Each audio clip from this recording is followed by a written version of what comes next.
So I wanted to tell you guys a brief history of my life up to this point. But I want to teach you guys, and especially to my student athletes, I want to teach you guys how I bridged the gap from sleeping on the floor to being a student at the University of Oxford. My message is very, very simple. You have to dream dreams that are too big. You have to dream dreams that are so big, so unimaginable, so unfathomable, so unrealistic that they are destined to fail without divine intervention. For example, you see me up here talking in this tuxedo. 3 years from this exact day, I had a broom and I had a mop in my hand. A mop and a bucket. I was a janitor 3 years from this exact day. I went out, before I went to Texas Christian University, I went to a small Division I AA school. I played quarterback, I was making a name for myself, but my identity was so tied to football that when I injured my back and they told me I wouldn't be able to play again, it hit me like a whirlwind. It knocked the wind out of my stomach. I was crushed. But one day I heard a quote by Dr. Martin Luther King, which I'll reveal to you in a second, and it changed my entire perspective. So I heard that quote and I started to write down dreams that were too big. And I wrote on a piece of paper and put it in my dormitory room on the ceiling. So I got a job as a janitor on the exact same campus that I was at. So every day I'm mopping and I'm sweeping and I'm so humble. At first, the same people that were cool with me, now they're kind of looking down on me. The people that used to think I was a good athlete, now they think I'm a worthless individual as a human. Because now I can no longer produce results on the field anymore. I was humble. And I used to mop and I would sweep with a hoodie on.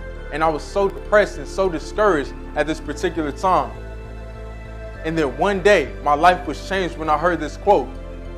There was a young man that was walking past me. And this is a young man that in my community, we would describe him as extra. I'm certain we know some people that will fit the exact same description. And he was walking past me. And he looked at me and I looked at him. I kept mopping, I kept sweeping. And he said, "You missed the spot." I looked at him, I said, "Where?" And then he spit on the floor. I don't know if I just explained it, but I come from Compton. I won't go any further on that. But I was standing there and I was having an internal battle, if you can imagine. And I was standing there for a second. But that quote got into my mind. It was itching my brain. So he walked past. I said, "Hey, bro, come back." He started walking back towards me. I turned to face him. I said, "Tell you what, bro, where you about to go right now?"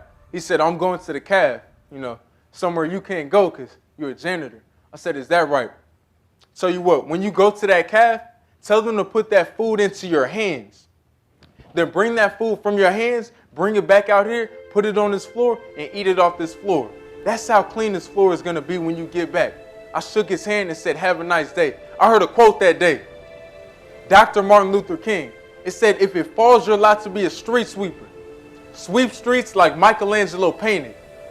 Sweep streets like Beethoven composed music. Sweep streets like Shakespeare wrote plays. Sweep streets so well that when you die, may all the hosts of heaven and earth look upon your grave and say, there lived a street sweeper who did his job well." I changed my entire mindset on that day. I told myself, if I'm going to be a janitor, I'll be the best dang janitor that ever lived. If anybody comes past this spot on Marist College campus, they're going to know Caylin Louis Moore must have been there because it's spotless. That's the small bit of knowledge and the wisdom that I have to impart to the youth that are here today, and also to the athletic administrators and advisors and faculty. Is to do every single thing I do to the best of my ability.